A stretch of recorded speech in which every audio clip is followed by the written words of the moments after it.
Healthy Rebel Radio is sponsored by the Healthy Rebel app. 300 plus secretly healthy, delicious, mouth-watering dessert and treat recipes made with all-natural, whole food ingredients. Now available for download on the App Store and Google Play. Find out more details at healthyrebel.com.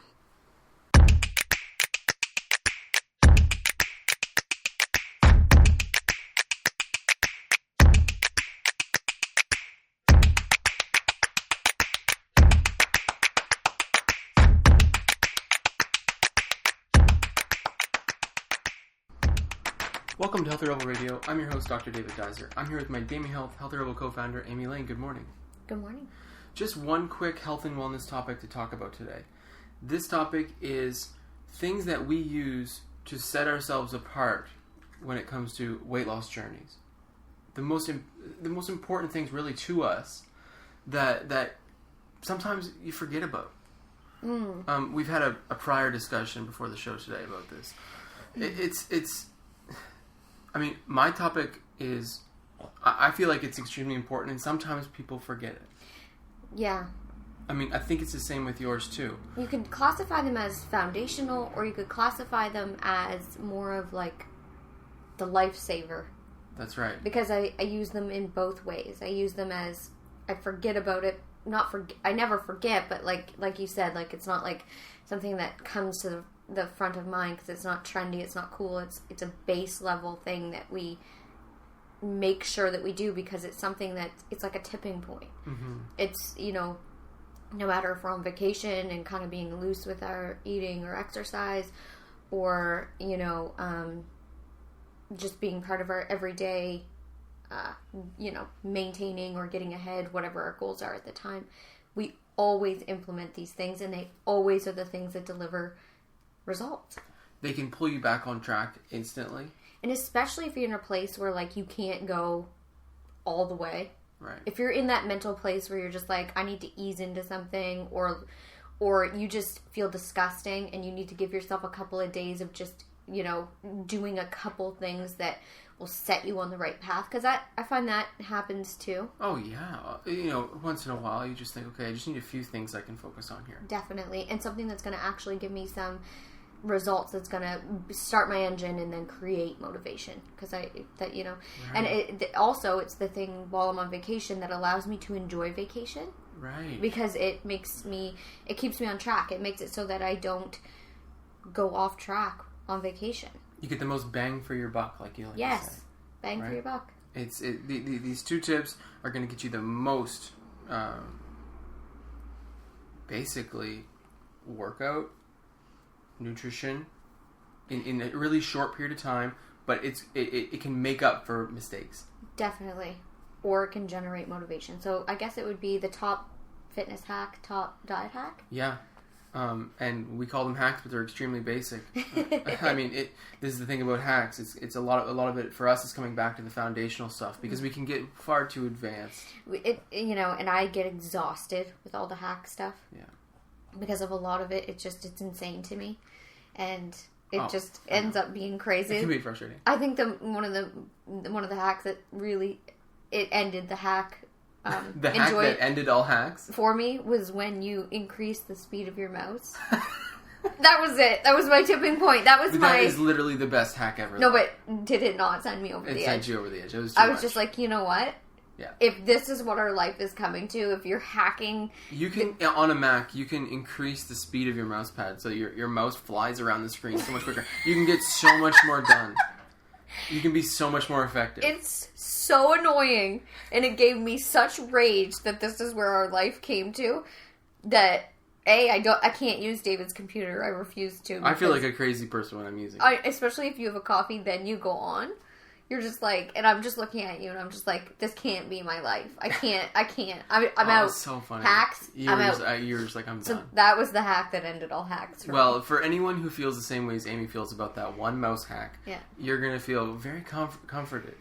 Yeah, this isn't very good about this. This isn't craziness. This is reality. I want to go first. Yeah, sure. Okay, I'll go first. So, my hack is this. When you're on a weight loss journey, when you've fallen off track, when you're trying to jumpstart weight loss, when you've plateaued, one thing I find extremely beneficial is to make sure you're doing the major muscle groups, the biggest muscles of the body. Absolutely. So we're talking quads, hamstrings, glutes, and core. Yes. These are the largest muscles in the body, and as a complex, basically, most of the exercises for this region, for the hip glute area, they're going to access all of them at once. Right. And what you're doing is you're working out a ton of muscle tissue, so you have a lot of energy, a lot of sugar uptake into those muscles, so you can use a lot of blood sugar really quick. Yes. You can get an excellent breakdown. It takes a long time for lactic acid to build up in these muscles because they're so huge. So you can work them. So you can work them a lot, and then you can flush them for a few days with water and rest and sleep and sauna and whatever you do, nutrition, and then you can work them again. And they simulate metabolism in such an incredible way when you work them properly. And comes back to the whole thing with women being afraid of working these big muscles. You're not going to turn into the Hulk. It's just never going to happen. If you have had the experience where you start lifting weights on a weight loss program and you have seen your size go up, all that's happening is the muscle underneath the fat is developing and you haven't yet burned that fat on top off. Get rid of that fat, hang in long enough to get rid of that fat, because this has happened to me, and I'm telling you it's the best thing you can do for yourself. Once you have lean muscle, you can get away with so much more. First of all, when you see a woman with a nice shaped butt, if you think that, or if you see someone in their stomach appears smaller than their hips, or their shoulders appear wider, like that hourglass figure, you can create that. And how you create that is not through, the foundation to create that is what I will say is building muscle, and building muscle through using these foundational, what I call the all-day workout. Mm-hmm. They did not create that doing bicep curls. That's not how it happened. No. Do you know what I mean? A lot of times when we start a workout routine, or when we're really in it, we're heavily focused on chest, triceps, and biceps, and eating extremely lean. Mm-hmm. But it's just going to be so much easier to have results when you're focusing on the big muscle groups.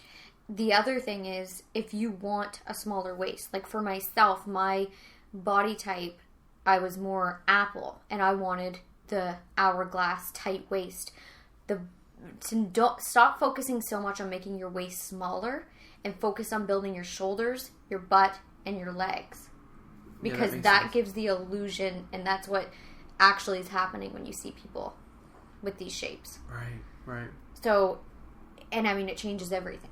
Because in that, then you do naturally get a smaller waist. You're carrying more muscle mass, less body fat. It just makes everything easier. Mm-hmm. Plus, you're engaging your core hopefully during all these exercises. No matter the best ab exercises you can do, and I will say, is engaging your core while you're doing everything. Exactly. It's the best. No, you're so right. Including, I used to do so much ab work, just ab work. And once in a while I'll still do a little bit. Obviously not right now, but the most results I've ever got have been from holding my core tight all day, checking in, bringing my belly button into my spine when I'm doing walking, sprints, weights, squats. Well, and it's most important when you're doing these lower chain muscles. So when you're doing squats, lunges, deadlifts, anything where you're engaging the quads, hamstrings, and glutes all at once, you need to pull in the abs. You need to keep your posture proper. And envision your waist being smaller. I know it sounds crazy. Just do it while you're doing it. Envision your brain will kick in and teach those muscles what to do. Right. Envision while you're doing it, deep muscles pulling your core together like a muscle corset. Just picture it while you're doing it, and it will click after a while. So with this is how I use the all-day workout, especially when I don't have time, or I'm traveling, or having a busy day, or I eat a little too much. This is what I'll do. So for me, for these muscle groups, what I will do is, if you haven't listened to the all-day workout podcast, we'll link it. Definitely just listen to that. I go into depth about it. It's really one of my major secret weapons when it comes to workouts. But every time, for example, I go to get a water or I go to the bathroom, I will do 25 squats. Then I'll shake it up and I'll, on my way back, do 25 lunges. When I'm not pregnant, I will do push-ups because it works my whole upper body. Mm-hmm. So I'll do 25 push-ups, or then on the way back, I'll do 25 dips. Yeah. And I just kind of rotate through. I also have, 10, 15, and 5-pound weights just kind of on the floor in the doorway.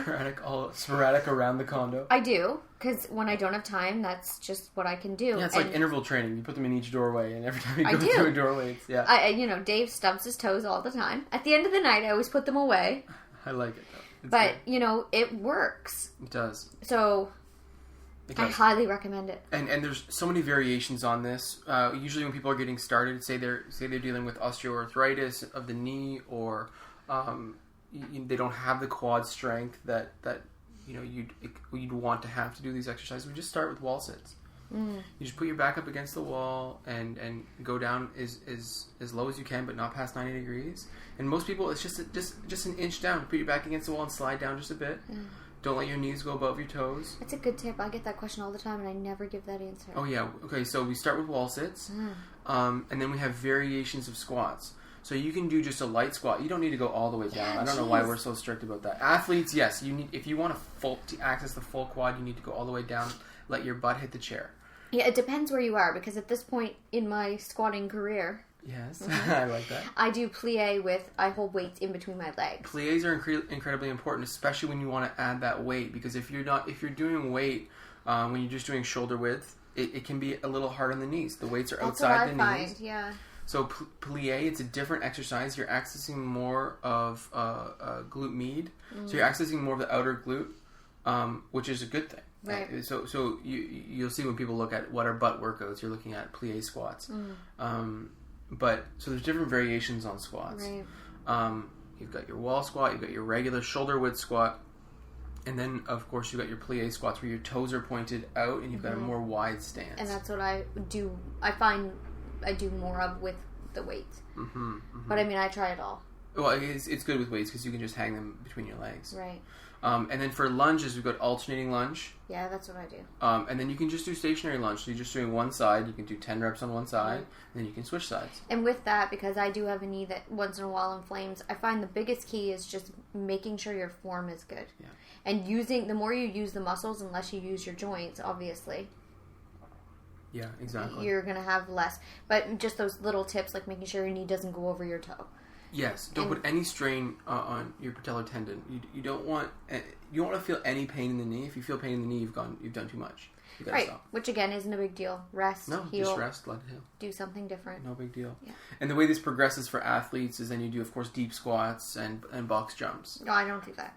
No, but this is how these types of things progress. But the point is, if you've done these lower chain exercises, quads, hamstrings, glutes, abs, core, low back, you know the workout you get. You know you can get an insane workout really quick. Yeah. Like if you just sit here, okay, you do an interval right now of 25 squats, 25 lunges on each side. Just doing that alone, you're going to have some fatigue. You're going to have some lactic acid build up in the legs. It's great. And sometimes that's enough for the day when you're just getting started. Oh yeah. Or if you need the kickstart. All day workouts. Sometimes in the office, I'll just put my back up against the wall and do a wall sit for a minute. Right. And, sometimes you can challenge yourself and go a little longer and see how you can do. Anyhow, that's my tip. Work the biggest muscles in the body if, you should be doing it every week. But, if you're just getting started or you're looking to go past a plateau, it's the best way to jumpstart metabolism by accessing no matter if the plateau is physical or mental, because there's two different types of plateaus, and we don't really talk about them, and maybe we should do a podcast on that. But the reality is after working with thousands and thousands of women and my own self, there's two types of plateaus. There's the physical actual plateau, and then there's the mental plateau. And the best, no matter what the plateau is, the best way, the mental plateau often comes with, how do I get motivation? Well, the truth is, motivation isn't a thing you pluck out of the sky. Once in a while, motivation will strike, but what that really is inspiration. What motivation actually is it's created. You Do something today for yourself that will make tomorrow better. And then you keep building on that, you keep building on that, you fuel that, and then all of a sudden it's rolling, and then that thing called, this mysterious thing called motivation starts rolling, because you understand that taking actions that may be a hard choice today, or an uncomfortable choice today, builds a better future for you. And that's the magical thing that is motivation. And exercise can help with that, because not only are you releasing endorphins, but you can also release dopamine, which is the motivation neurotransmitter. So that's why people feel they all of a sudden, okay, after a workout, I'm going to have a smoothie. Yeah. After a workout, I'm going to drink some water. Exactly. You're on track now, because you've got this rush of neurotransmitters. It builds motivation physically and mentally. So I will say that. Yeah, we should do an episode on that. That'll be good. That sounds good. We should do the physical and the mental. Yeah. Let's go through yours. Okay.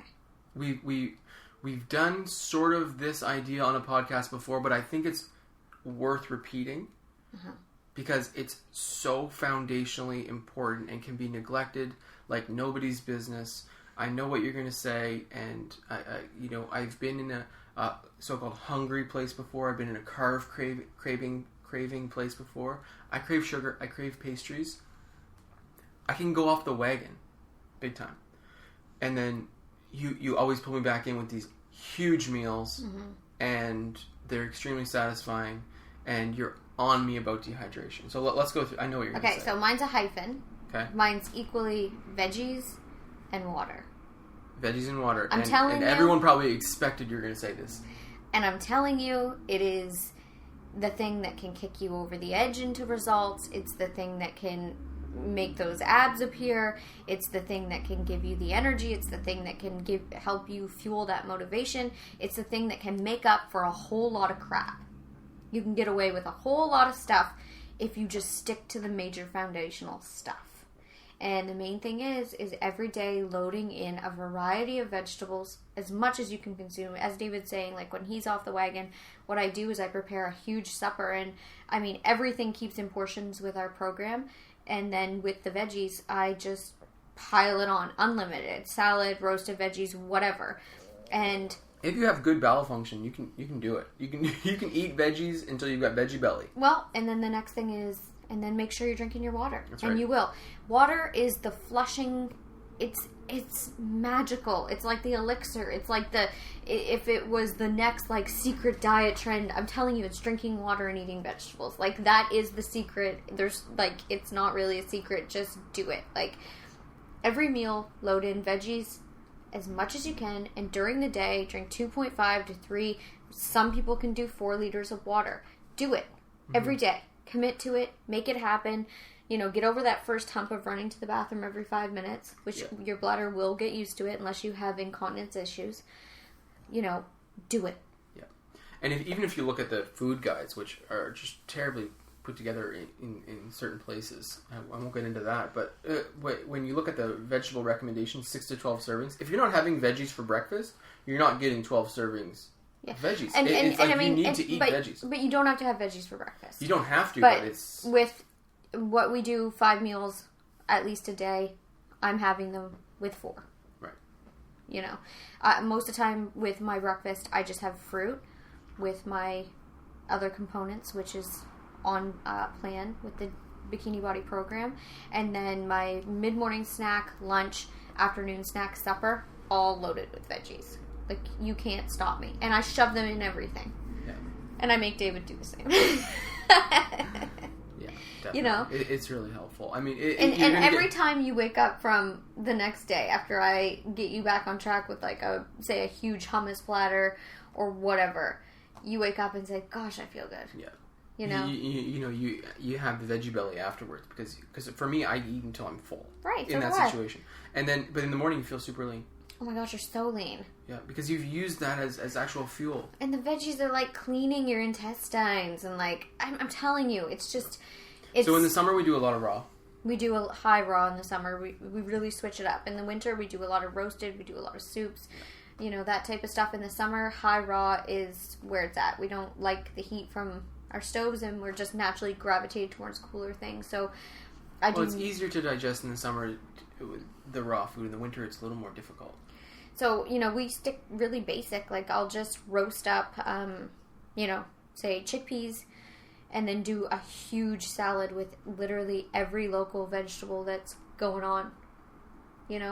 Little bit of dressing. Or sometimes I even just I'll do hummus up in, like, say, garlic. So it'll be kind of like a Caesar salad dressing. I have an amazing Caesar salad red pepper dressing. It's on the blog. Dairy-free, of course. And then the other thing that is really popular for us is when I do the hummus platters. Oh, yeah, but... with lettuce wraps. Right now, for me, you do incredible things with the anti-pesto bar. Oh, yeah, you do love that. I love it because you can do the salad, you can do all the things that you normally do, and then all you do is you put a few olives on there, you put a few artichokes, and all those other guys on there, and all of a sudden it's incredibly delicious. You're just really into that right now. I'm into it. And the other thing, but it's easy too. The other thing I love too is, say you're craving pasta, just spaghetti squash, and then do it up exactly how you would. Spaghetti squash is a veggie, by the way, and you cook it up, and when you prepare it, it looks like pasta. It feels like pasta. It's delicious, and I have a great faux meatball, and pasta recipe coming out this week that is just so good, and it's summer inspired. It's a good one when you want to indulge. When you're looking for, because for my patients, when we're talking about having a treat meal, sometimes the option is, okay, it's summertime and you're doing these events. Sometimes the treat meal is just you eat on plan, but you eat way more than what the portion sizes are. Right. When I'm looking to do that, the pasta, the spaghetti squash pasta, is the way to go because you can eat way more than you normally. Here's a great tip that I do in the summer. Because in the summer, usually my big treat is alcohol. I love nothing more than a patio and a good drink. Right. So what I stick with no matter what is if cocktails are my treat, then I eat on plan and drink a bucket load of water. So again, like what I'll do is we'll go somewhere nice. We'll go to a beautiful location. I will order my cocktail, and then for supper, I literally have the biggest salad I can get on the menu. Any roasted veggies, anything I can add to it, I do. And I drink a large glass of water before and after every drink. And I stick with that, and there's no negative ramifications. No. It's just, that's what you do. It works. It's what works, and you don't really have to worry about avocado. You don't have to worry about the oils. All you have to worry about is the breads that come at the restaurants. Yeah, get it all off your plate. You don't consume. I always ask not to. I always ask. Don't even send it alone. Yeah, I always Dave ask. will eat it anyways. But I always ask just to have those excluded. I have no shame in saying, if I don't want something, if I do want something, because I do stick to a vegan diet. I have no problem saying, no cheese, dressing on this side, and I'll order like a salad that usually comes with, say, roasted chicken, whatever, and I'll say, obviously, I don't want that. And just, like, giving yourself those boundaries, like, this is the other way it could go. And that's the thing when we go out, I always dress, obviously I try to wear something that feels good, whatever, but a little bit form-fitting, so I stick with it. So, because that allows me that I don't go there in like way too baggy or comfy a thing, and then I'm like, you know what, I'm already having my cocktails, might as well have this cake. My button's been undone. I mean, come on now. It holds in those and the next day I wake up, I'm not hungover, I have zero guilt, and I feel great about the treat that I had, and I'm ready to go. Yeah. That also goes with, focusing more on experience over like binge eating. Mm-hmm. That shift is really important. But again, it comes down to the veggies and water. It's a lifesaver. You can get away with so much if you just do it. You really can. Plus, your skin looks better. Your eyes look better. Like, if you have puffy things going on with your eyes or dark circles or whatever, I'm telling you, just these simple things can shift. It's a game changer. It is. I think we've sold it. Well, I mean... I think we've done it. I think it's incredibly important to bring up again and again and again and again. And even with these large muscle groups, sometimes I forget. Because I love doing bicep curls. I love doing push-ups. Are you kidding? Yeah. Instant results. You get swole instantly. Mm-hmm. And you can see results that day where you feel like, okay, wow, I'm really doing something here. But if you want to stimulate metabolism, if you want to really, continue on a weight loss journey or maintain something you've achieved, accessing these large muscle groups once or twice a week is incredibly important. For some people, it's a daily thing. And if you're a woman that's trying to shape their body, have a smaller waist, have a rounder, higher tush. Yeah, you can do it. You can do it. If you want to eliminate... The best thing for cellulite is squats. Yeah. On your lower body. If you really want to get into all that, we'll get into that sometime. But it's true. I mean, it is the best for everything. Yeah, you're bringing tons of blood flow to the area. You're building the muscle, and you're gonna... Which is what the tissue needs. Yeah. And that's Healthy Rebel Radio for today. Thank you so much for listening, and have a great day. See you. Healthy Rebel Radio is presented by the online health and wellness center, DamiHealth.com. Since 2009, Amy Lane has successfully coached thousands of women through her signature program, the Bikini Body Program. Join today to work exclusively with Amy to unveil your greatest yet to be from the inside out. Go to DamiHealth.com for more information. Thank you for listening to Healthy Rebel Radio. Please connect with us on our community pages on Facebook, Pinterest, and Instagram, all at the handle @DamiHealth. For weekly recipes, articles, and all our episodes straight to your inbox, join our newsletter at DamiHealth.com. You can find all the links discussed in today's episode in the show notes. Thank you for joining us, and see you tomorrow.